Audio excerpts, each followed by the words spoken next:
ನಾಯಕತ್ವ ಬದಲಾವಣೆ ಬಗ್ಗೆ ಯತೀಂದ್ರ ಅವರ ಮಾತು ಸಾಕಷ್ಟು ವಿವಾದಕ್ಕೆ ಕಾರಣವಾಗಿದೆ. ಈ ಬಗ್ಗೆ ಮಾತನಾಡೋದಕ್ಕೆ ಕಾಂಗ್ರೆಸ್ನ ಹಿರಿಯ ಶಾಸಕರಾದಂತಹ ಪುಟ್ಟರಂಗ ಶೆಟ್ಟಿ ಅವರು ಇದ್ದಾರೆ. ಸರ್, ಈ ನಾಯಕತ್ವ ಬದಲಾವಣೆ ಬಗ್ಗೆ ಸಾಕಷ್ಟು ವಿವಾದ ಮತ್ತು ತಾರ್ಕಿಕ ಅಂತ್ಯಕ್ಕೆ ಕೊಂಡೊಯ್ಯುವ ಹಂತದಲ್ಲಿ ಇದೆಯಾ ಸರ್? ಆ ಮಟ್ಟಕ್ಕೆ ಏನೂ ಇಲ್ಲ ಅನ್ನಿಸ್ತದೆ ನನಗೆ. ಯಾಕಂದರೆ ನಮ್ಮಲ್ಲಿ ಹೈಕಮಾಂಡು ಏನು ತೀರ್ಮಾನ ಅದೇ ಅಂತಿಮ ತೀರ್ಮಾನ ಆಗಿರೋದ್ರಿಂದ ಇವರು ಯಾರೇ ಏನೇ ಹೇಳಲಿ ಹೈಕಮಾಂಡ್ದೇ ಅಂತಿಮ. ಸರ್, ಈಗಾಗಲೇ ನಾಯಕತ್ವ ಬದಲಾವಣೆ ಬಗ್ಗೆ ಶಾಸಕರು ಏನು ಎರಡೂ ಬಣದ ಶಾಸಕರು ಒಂದೊಂದು ರೀತಿಯಲ್ಲಿ ಹೇಳ್ತಾ ಇದ್ದಾರೆ. ಇದ್ರ ಮಧ್ಯೆ ಸಿಎಂ ಮತ್ತು DCM ಅವರು ಲಂಚ್ ಮೀಟಿಂಗ್ ಮತ್ತು ಡಿನ್ನರ್ ಮೀಟಿಂಗ್ ಕೂಡ ಮಾಡಿದ್ರು. ಆದರೂ ಕೂಡ ಇದಕ್ಕೆ ಪೂರ್ಣ ವಿರಾಮ ಬಿದ್ದಿಲ್ಲ ಅಂತ ಸರ್. ನಮ್ಮಲ್ಲಿ ಕಾಂಗ್ರೆಸ್ನಿ ಬಣ ಗಿಣ ಅಂತ ಏನೂ ಇಲ್ಲ.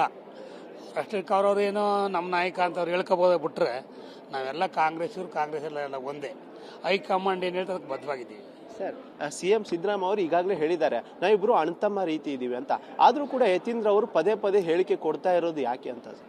ಒಂದು ಈಗ ಎಷ್ಟಾದ್ರು ತಂದೆ ಅನ್ನೋದ್ರಿಂದ ಇರ್ಬೋದು, ಅದು ಅಲ್ಲಿ ಹೈಕಮಾಂಡ್ ಏನೋ ಗೊತ್ತಿದೆ, ಏನೋ ಗೊತ್ತಿರ್ಬೋದು, ಏನೋ ಗೊತ್ತಿಲ್ಲ. ಬಟ್ ನನ್ನ ಪ್ರಕಾರ ಹೈಕಮಾಂಡಿಂದ ಏನು ಅನ್ನೋದು ಇದುವರೆಗೂ ಗೊತ್ತಿಲ್ಲ. ಏನು ತೀರ್ಮಾನ ಆಗೋದು ಅನ್ನೋದು ಗೊತ್ತಿಲ್ಲ. ಹೈಕಮಾಂಡ್ ಹೇಳಿದ್ರೆ ಏನು ಬೇಕಾದ್ರೂ ಆಗ್ಬೋದು. ಸರ್, ನಿನ್ನೆ ಅಷ್ಟೇ ಯತೀಂದ್ರ ಅವ್ರು ಹೇಳಿದ್ರು ನಮ್ಮ ತಂದೆಯವರೇ 5 ವರ್ಷ CM ಆಗಿರ್ತಾರೆ ಅಂತ. ಇವತ್ತು ಆ ಮಾತನ್ನ ಪುನರುಚ್ಚಾರ ಮಾಡಿದ್ದಾರೆ ಅಂತ. ಹೌದಪ್ಪ, ತಂದೆಯನ್ನ ಉದ್ದೇಶದಿಂದ ಹೇಳಿರ್ಬೇಕು, ಇರ್ಬೋದು. ಅದು ಹೈಕಮಾಂಡ್ ಬಿಟ್ಟ ವಿಷಯ. ಸರ್, ಇದ್ರ ಮಧ್ಯೆ DCM DK ಶಿವಕುಮಾರ್ ಅವರು ಒಂದು ಮಾತು ಹೇಳಿದ್ದಾರೆ, ಸಿದ್ದರಾಮಯ್ಯ ಪುತ್ರ ಯತೀಂದ್ರ ಅವರೇ ನಮ್ಮ ಹೈಕಮಾಂಡ್, ಅವ್ರು ಹೇಳ್ದಂತೆ ನಿರ್ಣಯ ಆಗುತ್ತೆ ಅಂತ. ಅದು ಅವ್ರು ಯಾವ ಉದ್ದೇಶಕ್ಕಂದ್ರೆ ನನಗೆ ಗೊತ್ತಿಲ್ಲ. ಇಬ್ಬರು ನಮ್ಮ ನಾಯಕರು, ಸಿದ್ದರಾಮಯ್ಯನವರು ನಮ್ಮ ನಾಯಕರೇ, DK ಅವರು ನಮ್ಮ ನಾಯಕರೇ. ಹೈಕಮಾಂಡ್ ಹೇಗೆ ಹೇಳ್ತಾರೆ ನಡ್ಕೋಬೇಕಾದ್ದು ಅವರ ನಮ್ಮೆಲ್ಲರ ಕರ್ತವ್ಯ, ಅದಾಗ್ತದೆ.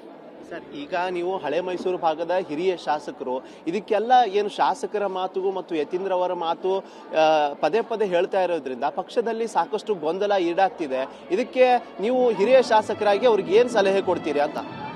ನನ್ನ ಪ್ರಕಾರ ಗೊಂದಲ ಪ್ರಶ್ನೆ ಬರಲ್ಲ. ಇಲ್ಲಿ ಮೀಡಿಯಾಗಳು ಅದನ್ನು ಹೆಚ್ಚು ಫೋಕಸ್ ಮಾಡಿ ಅದನ್ನು ಹೆಚ್ಚು ತಾರಕ್ಕೆ ತಗೊಂಡು ಹೋಗ್ತದೆ ಬಿಟ್ರೆ ಅದು ಇನ್ನೇನು ಇಲ್ಲ ಅಂತ ಅನ್ನಿಸ್ತದೆ ನನಗೆ. ಸರ್, ನೀವು ಹಿರಿಯ ಶಾಸಕರಾಗಿ ತಮ್ಮದೇ ಪಕ್ಷದ ಶಾಸಕರಿಗೆ ಏನು ಹೇಳಿಕೆ ಕೊಡ್ತೀರಿ?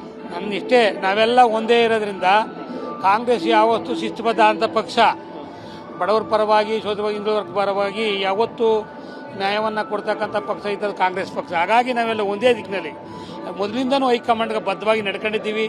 ಇವತ್ತು ನಾವೆಲ್ಲ ಹೈಕಮಾಂಡ್ ತೀರ್ಮಾನಕ್ಕೆ ಬದ್ಧವಾಗಿ ನಡ್ಕೊಳ್ಳೋದು ಒಳ್ಳೆಯದು ಅಂತ ಹೇಳ್ತೀವಿ. ಕೊನೆಯ ಪ್ರಶ್ನೆ, ಈಗ ಹೈಕಮಾಂಡ್ ಏನಾದರೂ ಒಂದು ತೀರ್ಮಾನ ತಗೊಂಡ್ರೆ ಅದನ್ನು ಆಕ್ಸೆಪ್ಟ್ ಮಾಡ್ತೀರಾ? ಖಂಡಿತವಾಗಿ. ನಾನು ಹೇಳಬೇಕು ಅಂದ್ರೆ ನಾವು ಹುಟ್ಟು ಕಾಂಗ್ರೆಸ್ಸಿಗರು, ನಾವು ಕಾಂಗ್ರೆಸ್ ಬಿಟ್ಟು ಯಾವತ್ತೂ ಅಳ್ಳಾಡಲ್ಲ. ನಾನು ಕಾಂಗ್ರೆಸ್ ಏನು ಹೇಳ್ತಾ ಅದಕ್ಕೆ ನಾವು ಬದ್ಧವಾಗಿರ್ತೀನಿ. ಇನ್ನೊಂದು, ಈ ನಾಯಕತ್ವ ಬದಲಾವಣೆ ಬಗ್ಗೆ ಯತೀಂದ್ರ ಹೇಳಿಕೆ ಬಗ್ಗೆ ವಿಪಕ್ಷ ನಾಯಕರು ತಮ್ಮದೇ ರೀತಿಯಲ್ಲಿ ಹೇಳ್ತಾ ಇದ್ದಾರೆ. ನಿಮ್ಮ ಪಕ್ಷದಲ್ಲೇ ಗೊಂದಲ ಇದೆಯಾ ಅಂತ? ಅವರು ವಿರೋಧ ಪಕ್ಷ ಇರೋದಕ್ಕೆಲ್ವ ಉರುವ ಬೆಂಕಿಗೆ ತುಪ್ಪ ಹಾಕಿದ್ರು ಅದು ಆಗ್ತದೆ ಅಷ್ಟೇ. ಅದು ಅವ್ರದ್ದು ಏನೂ ನಡೆಯಲ್ಲ. ನಮ್ಮ ಹೈಕಮಾಂಡ್ ಹೇಳಿದ್ರೆ ನಾವು ನಡ್ಕೋತೀವಿ. ಇದಿಷ್ಟು ಕಾಂಗ್ರೆಸ್ ಹಿರಿಯ ಶಾಸಕರಾದಂತಹ ಪುಟ್ಟರಂಗ ಶೆಟ್ಟಿ ಅವರ ಆಡಿದ್ದ ಮಾತು. ಕ್ಯಾಮರಾ ಪರ್ಸನ್ ಜಗನ್ ಜೊತೆ ಈರಣ್ಣ ಬಸವ, TV9 ಬೆಂಗಳೂರು.